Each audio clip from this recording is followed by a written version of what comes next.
Bom dia, pessoal. Dando continuidade, então, ao tema que foi discutido na aula anterior, nós vamos falar um pouquinho aqui hoje sobre inovações na área de armazenamento de energia. Por que é que esse tema é um tema importante? Bom, porque a energia nem sempre ela é gerada no horário em que ela é necessária. Por exemplo, se gera muita energia de noite quando existem poucos consumidores, ou o contrário, por exemplo, quando a gente está falando de energia solar. A energia só é gerada durante o dia, mas ela pode ser utilizada de noite se ela for armazenada. E nós também temos a questão de que nem sempre essa energia ela é gerada onde ela vai ser consumida. Por exemplo, nós podemos estar falando de uma energia que está sendo gerada numa usina, ligada à rede elétrica, mas nós queremos gastar essa energia de uma maneira portátil, como é o caso de um carro, por exemplo, em movimento. Esse armazenamento de energia ele é principalmente feito de duas formas. A primeira delas é na forma de armazenamento químico, ou seja, nós estaremos guardando energia na forma de energia química, em ligações químicas, como é o caso de combustíveis como a gasolina que nós utilizamos nos carros. Ou seja, estamos falando de uma energia portátil que pode ser transportada de um lado para outro. E para falar sobre isso, eu vou voltar para aquela imagem que foi apresentada na aula passada com a matriz energética mundial. Vocês podem ver que as três maiores fontes de energia atualmente no planeta são o óleo, gás natural e o carvão. Essas três fontes de energia, elas têm um caráter muito particular, que é o fato de que elas são facilmente transportadas. Então elas formam a base de toda a nossa cadeia de transportes. Ou seja, elas são o que a gente usa, ou usou no passado, como é o caso do carvão, para mover automóveis, trens, aviões, basicamente todo e qualquer meio de transporte que se utiliza ou se utilizou, basicamente depois que a gente largou os cavalos. Quais são os problemas com a utilização desses componentes, desse tipo de energia química? Bom, falando mais diretamente do petróleo, nós temos um grande problema que é o fato de que essas reservas que nós temos de hidrocarbonetos estão acabando. De acordo com a BP, no último relatório anual deles, o mundo tem reserva economicamente viável para durar mais ou menos uns 50 anos na taxa de consumo atual. Já quero dizer de antemão, tá, que já faz uns 100 anos que se diz que o nosso petróleo vai acabar daqui a uns 50. Mas, de qualquer jeito, nós chegamos numa era que é o que se diz o peak oil, em que tanto a produção quanto a demanda do petróleo entraram já numa fase terminal. Ou seja, a partir de agora ela não vai mais subir muito e ela entra em declínio.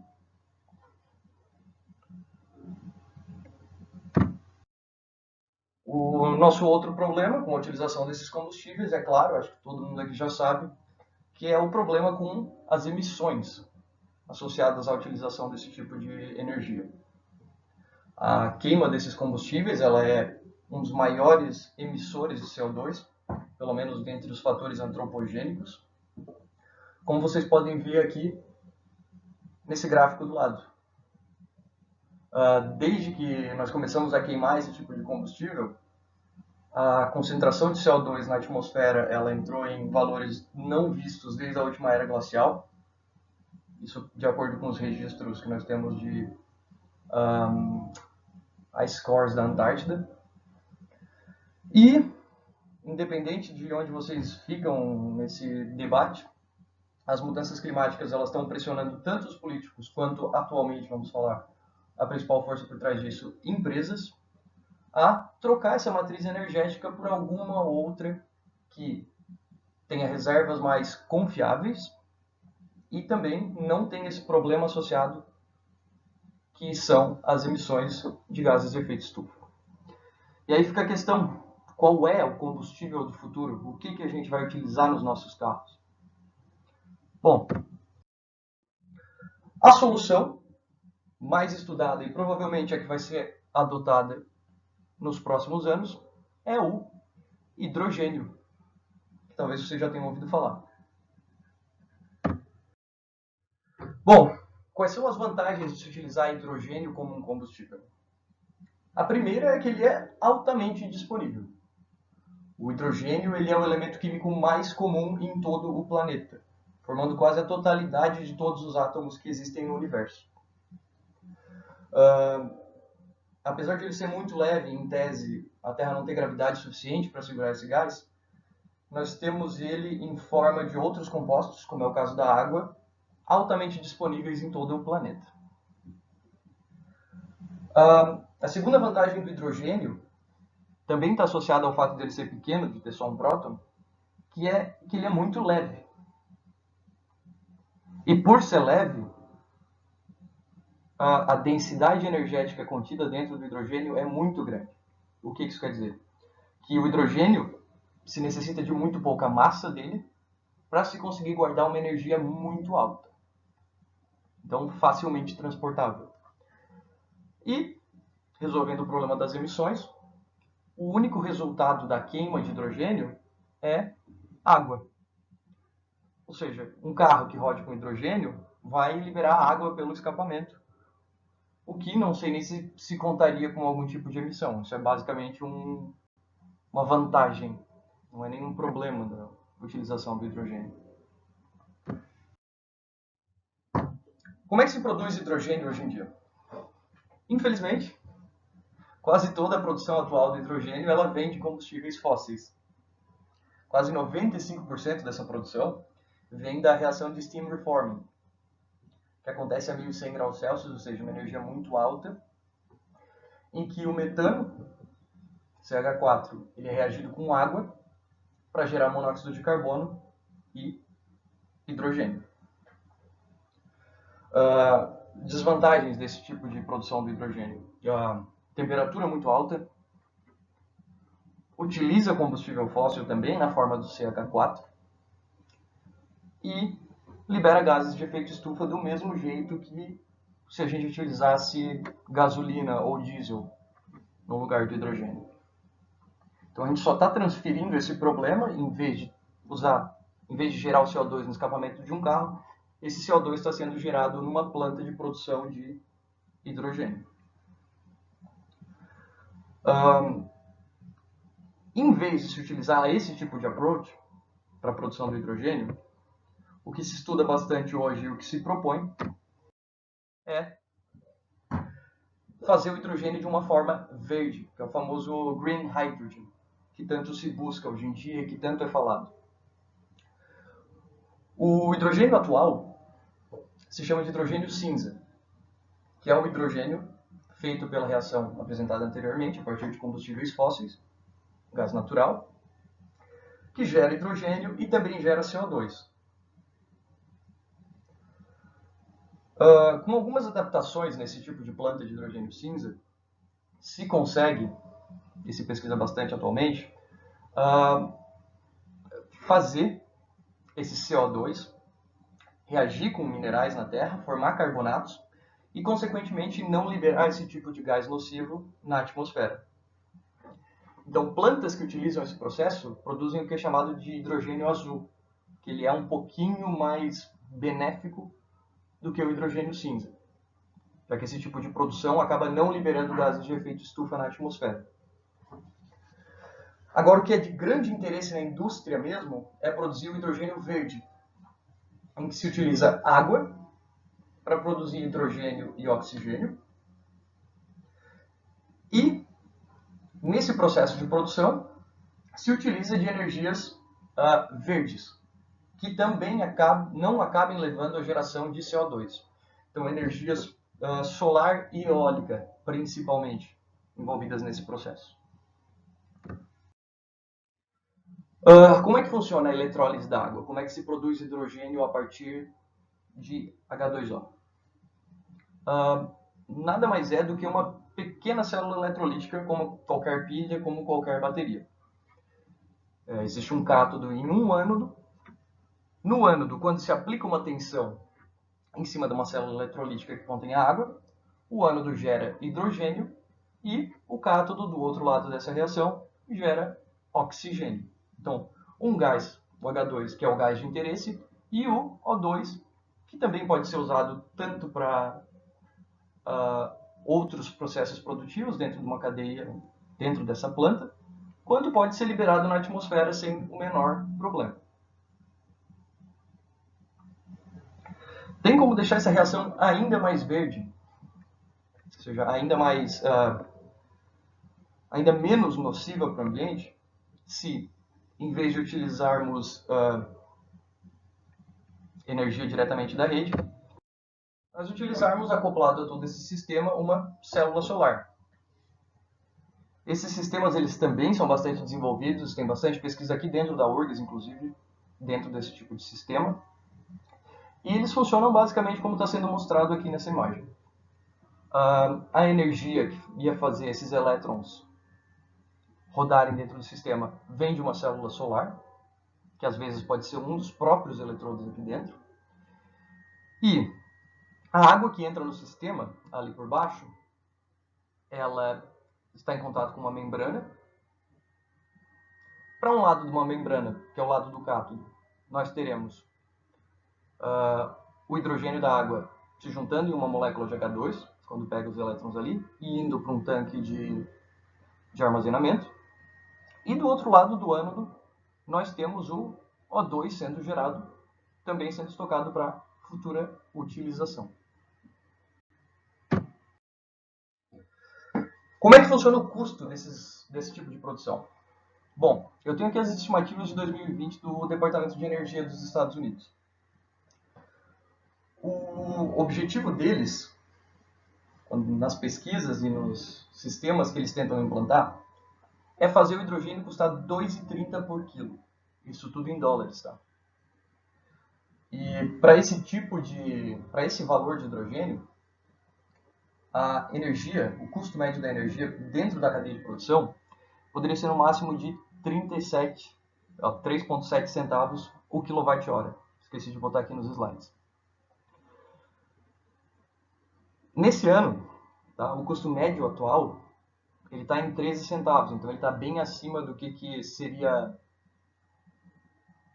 economicamente viável para a produção de hidrogênio, a partir de uma célula eletrolítica baseada em água. Então, para os Estados Unidos, salvo em alguns lugares que tem esse preço muito deslocado, a produção de hidrogênio ela não vale a pena economicamente. E não é só nos Estados Unidos, tá? Em muitos lugares da Europa também não vale a pena produzir hidrogênio por esse tipo de processo verde.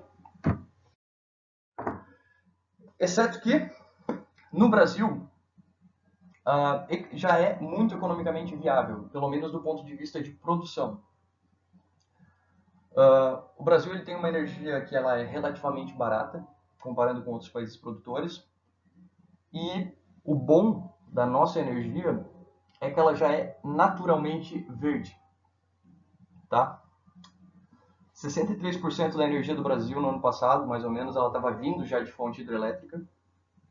E também temos uma boa parte de composição de energia eólica, de biomassa e solar, o que dá 84% da nossa matriz. E isso já quer dizer que a utilização desses tipos de processos de hidrólise da água, eletrólise, usando energia diretamente da rede, isso já leva à produção de um hidrogênio que é considerado verde, porque não teve CO2 envolvido nessa produção. O Brasil está sendo um país de muito interesse para grande parte da Europa. Tá? Agora, em maio, a Alemanha lançou um website, está fazendo uma série de seminários, tentando conectar a indústria com a universidade e consumidores, Tudo isso aqui no Brasil, tá? Porque eles querem se utilizar dessa nossa matriz para gerar hidrogênio para ser transportado daí para a Europa. Atualmente, eu acho que o porto de Pecém, no Ceará, ele está sendo todo revampeado para conseguir produzir e transportar hidrogênio, que daí vai ser levado na forma de amônia para o porto de Rotterdam, que tem toda a infraestrutura já para lidar com esse tipo de combustível. Eles já têm todos os gasodutos e toda a estrutura para processar hidrogênio ou a amônia, que é a forma que geralmente é transportada nos navios cargueiros. Tem uma outra coisa que é muito interessante do Brasil, na verdade que é muito interessante do Nordeste, tá? Que é onde está uma grande parte dos projetos que estão sendo desenvolvidos, que é o fato de que no Nordeste eles têm uma grande capacidade solar durante o dia e durante a noite, em muitos locais do Nordeste, existe uma intensidade de vento muito alta. Então, com um bom projeto, eles conseguiriam fazer toda a produção desse hidrogênio a partir da eletrólise da água, geralmente por águas de rio, mas no futuro está sendo planejado para fazer isso por planta de dessalinização. E durante o dia, essa energia, esse hidrogênio, ele é gerado utilizando energia solar e durante a noite, diretamente utilizando energia eólica. Então existe, ou está sendo desenvolvida, na verdade, uma grande rede de hidrogênio em vários países aqui da região. Acho que o Chile talvez seja o exemplo mais promissor, mas o Brasil ele também está recebendo uma grande quantidade de projetos europeus nessa área. Bom, eu já falei para vocês um pouco da amônia ali, que é a forma que é transportada geralmente nos cargueiros do hidrogênio. Mas o armazenamento desse hidrogênio dentro de um tanque de um carro, ou seja, para utilização direta, ele costuma ser bem complexo ainda, tá? O hidrogênio ele é um gás que é comprimido sob alta pressão, que não se liquefaz, ao contrário do gás de cozinha, que a gente tem ali dentro de uma forma líquida. O hidrogênio, quando ele está dentro de um tanque, ele continua sendo um gás. Então, para se armazenar uma quantidade necessária para se andar, para se ter alguma autonomia do carro, se precisa botar esse hidrogênio lá dentro sob alta pressão, o que quer dizer que também é necessário um tanque que é muito resistente. Quanto resistente? Bom, o tanque cheio de um Toyota Mirai, até uns anos atrás, ele tinha somente 5,7% do peso dele em hidrogênio. Ou seja, quase toda a estrutura ali dentro é só um tanque muito pesado e muito grosso, muito resistente, para conseguir levar esse hidrogênio de uma forma relativamente segura. Também se estuda bastante guardar esse hidrogênio na forma de outros compostos químicos, que daí posteriormente seriam convertidos direto dentro de uma célula do carro. Convertidos em hidrogênio, que daí é convertido em energia. Atualmente, o mais interessante ainda é a amônia, tá? Principalmente para transporte marítimo de um país para outro. Mas existem também várias pesquisas com outros tipos de líquidos que possam armazenar esse hidrogênio.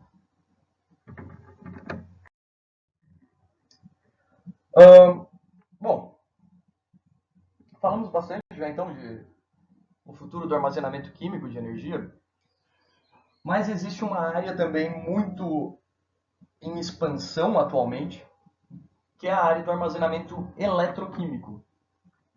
Ou seja, armazenar energia de uma forma que pode ser convertida diretamente em energia elétrica e que ao mesmo tempo seja portátil. O que estamos falando aqui? De pilhas avançadas, basicamente, ou seja, baterias. Bom, esse problema da portabilidade energética ele é um problema muito antigo, tá? Que sempre se resolveu a partir de forma química. No começo se utilizava madeira, e daí a gente passou a transportar nossa energia na forma de carvão, fomos para o petróleo, e A alternativa atual, considerando o fim desse tipo de reserva energética, é utilizar o approach eletroquímico, na forma principalmente de baterias. Bom, já que a gente começou falando de portabilidade, de mobilidade, ou seja, de meios de transporte, vamos continuar então nossa discussão de hoje falando mais sobre eles. Para se fazer um carro elétrico, uma das maiores considerações é a autonomia que esse carro precisa ter. Ninguém quer ter um carro elétrico completamente verde, sem danificar o meio ambiente de nenhum modo, mas que só funciona por uns 15 segundos e depois desliga. Um carro ele precisa ter autonomia de algumas horas, pelo menos, para ele ser de alguma utilidade prática, para ele conseguir substituir as alternativas que se usa hoje, que são um carro comum a gasolina. Bom, dentro das formas eletroquímicas, existe uma série de alternativas que podem ser utilizadas. Cada uma delas com suas vantagens e suas desvantagens. Capacitores, ultracapacitores, capacitores dupla camada, que são essas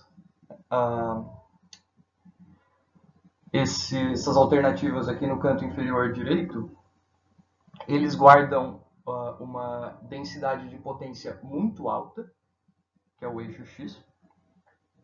Porém, a densidade energética deles no eixo Y é baixíssima. O que isso quer dizer?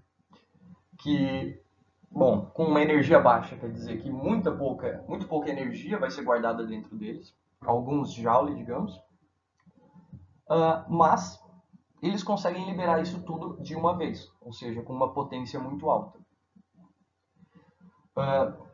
Seriam ótimos para acelerar um carro, que é quando se quer muita potência de uma vez, mas esse carro ia acelerar muito rápido, mas não ia acelerar por quase nenhum tempo, porque essa energia ela gasta muito rápido, porque ela é muito baixa. No nosso canto oposto, lá em cima, nós temos as células a combustível, que tem uma energia muito alta, porém uma potência muito baixa. Então, seria um carro que ia rodar sempre, por muito tempo, só que acelerar ele ia ser muito difícil, porque a densidade de potência dele é muito baixa. E aí, no meio do caminho, nós temos ali, naquela linha que define mais ou menos uma hora de autonomia, as baterias, que vão ser o que vai ser discutido agora mais adiante, porque são o que se estuda e o que já se aplica quando nós estamos falando de eletromobilidade. Dentro das baterias, nós temos também uma série de famílias de baterias que poderiam ser aplicadas. Mas eu acho que talvez não precise nem enrolar muito. Todo mundo aqui já deve saber que as baterias que se usam tanto para carro, quanto para um computador, quanto para um celular, são as baterias de lítio. E essas baterias são usadas por uma série de vantagens associadas a esse metal. Bom, o lítio ele é o menor metal da tabela periódica. Ele é o número 3, logo depois ali do hidrogênio e do hélio. Então ele é muito leve. E ao mesmo tempo ele tem o mesmo tanto de carga que um sódio, que um magnésio. Confundi. Não. Bom, um sódio e um potássio, perdão.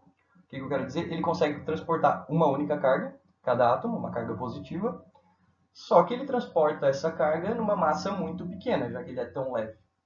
Então a densidade de energia transportada ela é muito grande quando se observa essa massa baixa do material.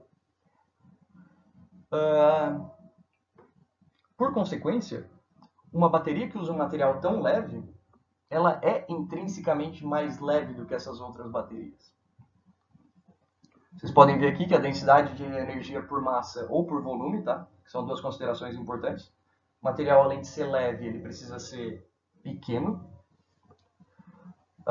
As baterias de lítio, tanto lítio metálico quanto bateria de íon lítio, bateria de lítio polímero, elas estão sempre com uma densidade de energia volumétrica ou mássica muito maior do que as outras baterias de chumbo, de níquel, que são os outros análogos delas.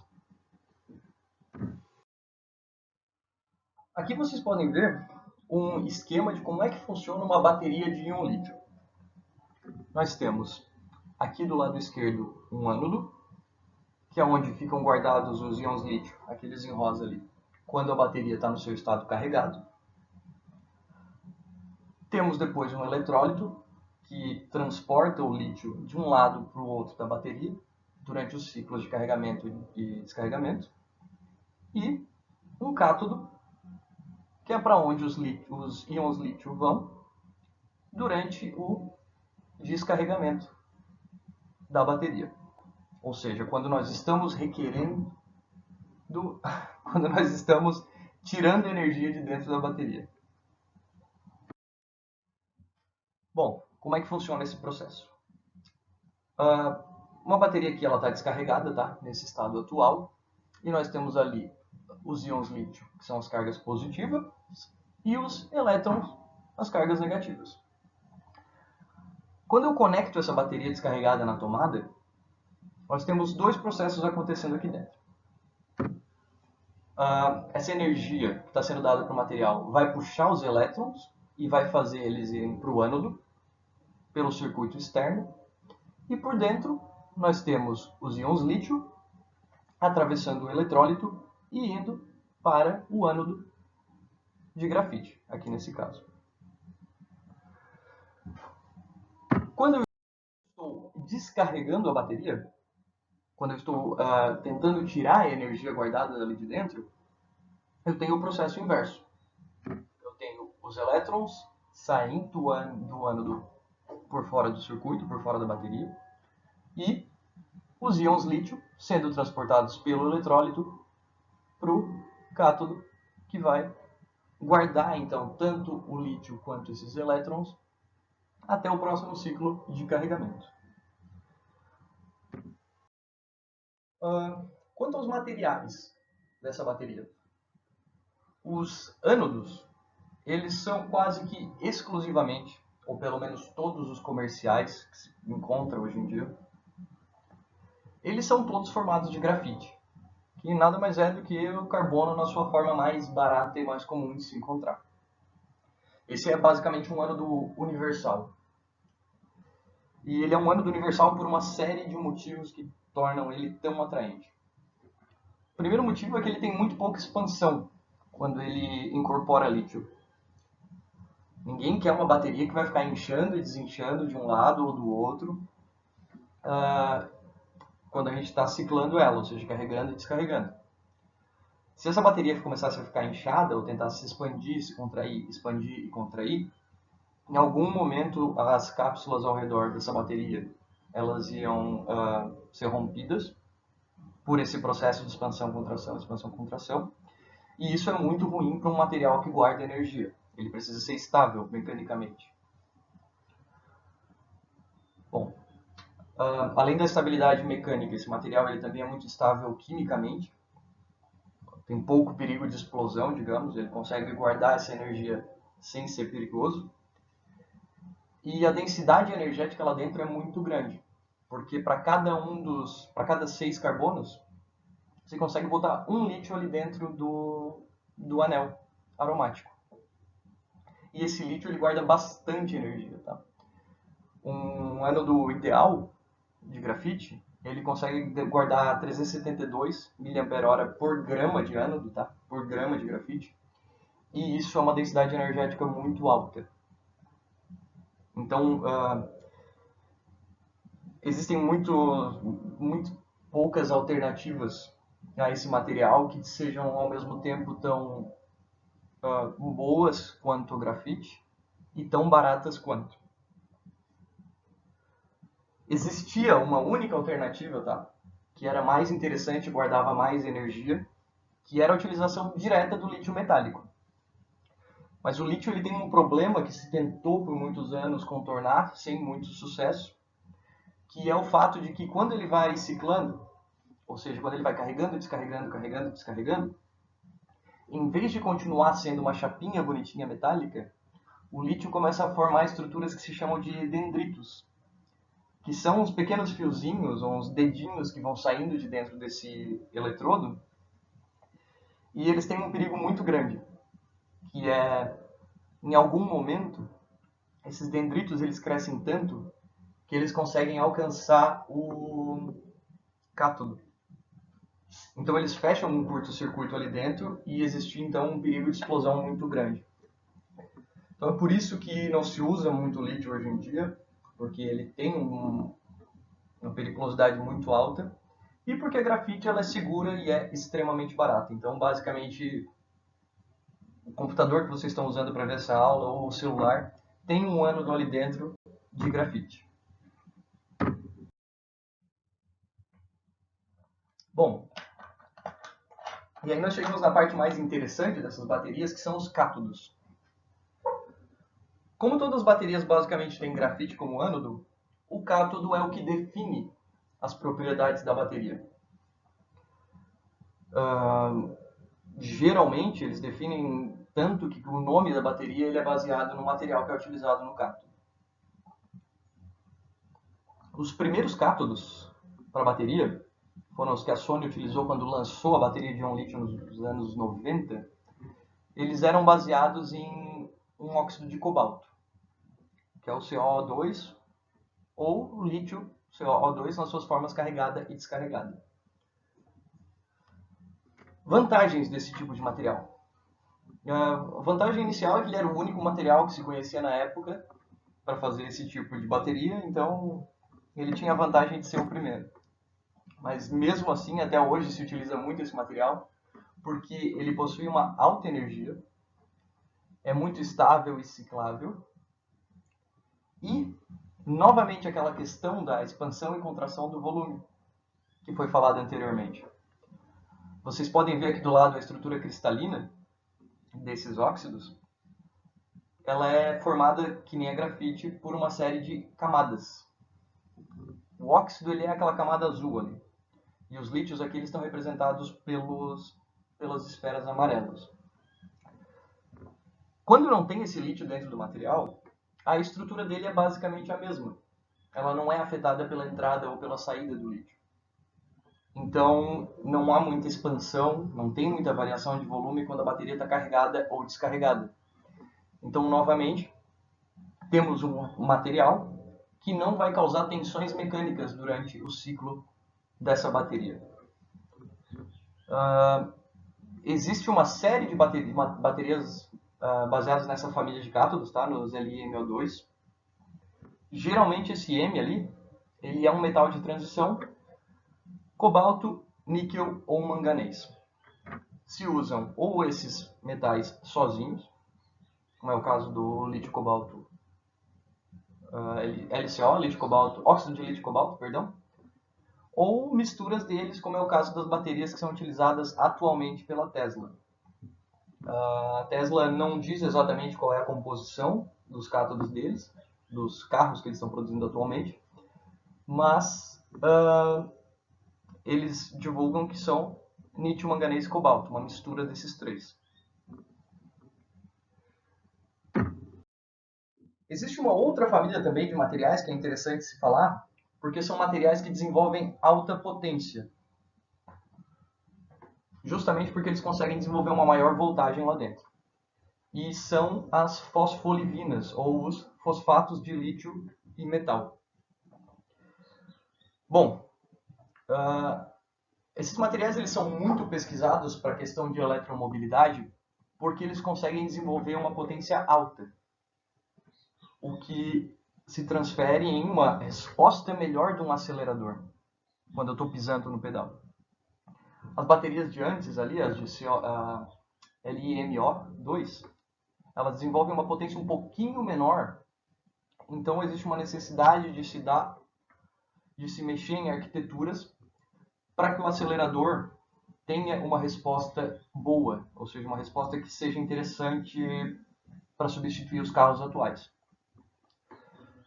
Os fosfatos, eles já naturalmente conseguem desenvolver uma potência maior, então se tem muita pesquisa nesses materiais para aplicação em eletromobilidade, para esse tipo de bateria. A BMW e a Toyota utilizam esses materiais. Inclusive, eu trabalhei no desenvolvimento deles para a BMW e para a Toyota. E posso dizer que são... o que eu posso dizer aqui que não seria um problema para mim?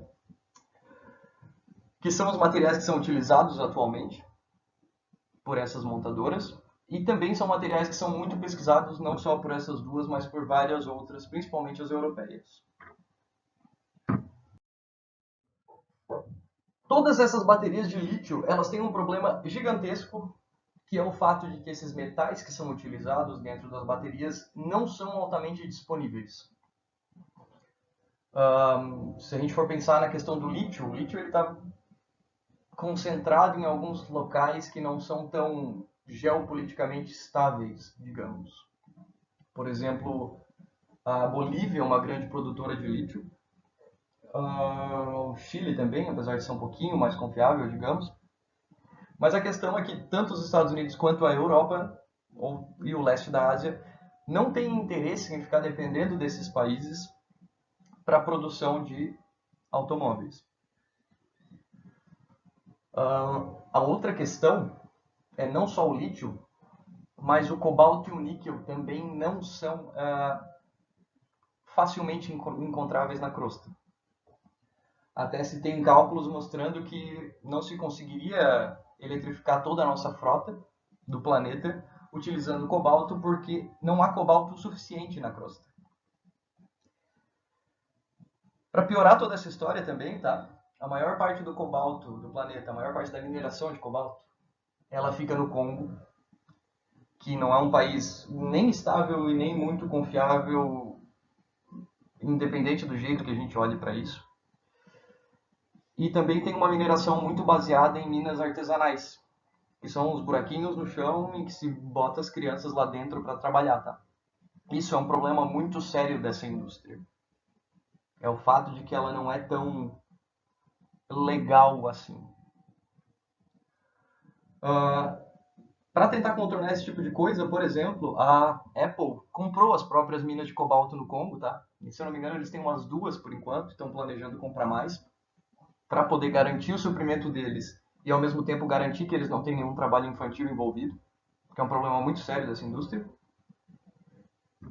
E também tem a outra alternativa, que foi a Tesla, que largou no último Battery Day deles, acho que do ano passado, fim do ano passado, que eles estão querendo tirar o cobalto e o níquel das baterias até 2025.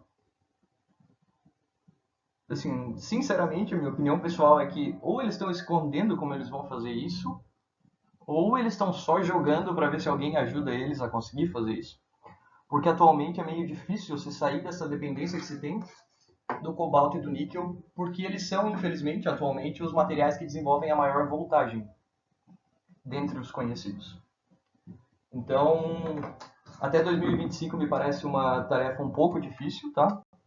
Mas já há alternativas que podem ser vislumbradas nesta direção. Por exemplo, o que se estuda atualmente nessa questão de substituição do cobalto e do níquel é utilizar outros metais que sejam talvez mais comuns na crosta terrestre ou melhor distribuídos pelo planeta, ou seja, não concentrados em um único país de difícil controle ou difícil acesso, como é o caso do cobalto no Congo. E nessa direção, tá, o Brasil, novamente, também tem bastante proeminência, porque existe bastante pesquisa com óxidos de nióbio e titânio, que são de difícil processamento, tá? Não é uma coisa muito simples de se fazer com as tecnologias atuais. Claro, toda tecnologia é assim no começo. Mas já existe bastante pesquisa, e eu não estou falando só de Brasil ou ao nível de URGS, existe pesquisa de outros países também, para tentar substituir esses metais, no caso do nióbio do nióbio não, perdão, do níquel e do cobalto, por nióbio ou por nióbio titânio ou por outros materiais que sejam mais fáceis de se encontrar na crosta. E na questão do lítio, existe bastante pesquisa no sentido de se substituir o lítio, usar elementos que sejam ligeiramente mais pesados, claro, porque basicamente qualquer coisa vai ser mais pesada que o lítio, mas que ao mesmo tempo sejam ou mais disponíveis na crosta, mais fáceis de se encontrar, como é o caso do sódio, existe bastante pesquisa, tá, na direção de substituir o lítio por sódio, Na+, ou mesmo substituir esse lítio por um material que tenha mais carga, que é o caso do alumínio 3+. Então, o alumínio, por exemplo, ele consegue um único átomo de alumínio consegue transportar 3 vezes mais carga do que um átomo de lítio, que só consegue transportar uma carga positiva. Então, apesar de talvez ser mais pesado, mais difícil de se trabalhar do que o lítio, o alumínio ele tem essa vantagem que ela é bem grande e ela pode ser muito bem utilizada para o desenvolvimento de baterias futuras. Então, essas são as alternativas que se pesquisam atualmente para tentar melhorar as nossas baterias para a eletromobilidade, para tentar melhorar os nossos equipamentos de armazenamento de energia eletroquímica. Bom, pessoal, estourei meu tempo. Gostaria de agradecer a atenção de vocês aqui. Se vocês tiverem dúvidas, podem me encontrar nesses e-mails. Se quiserem discutir ou o tema da aula ou talvez futuras pesquisas juntos, estamos de portas abertas. Muito obrigado.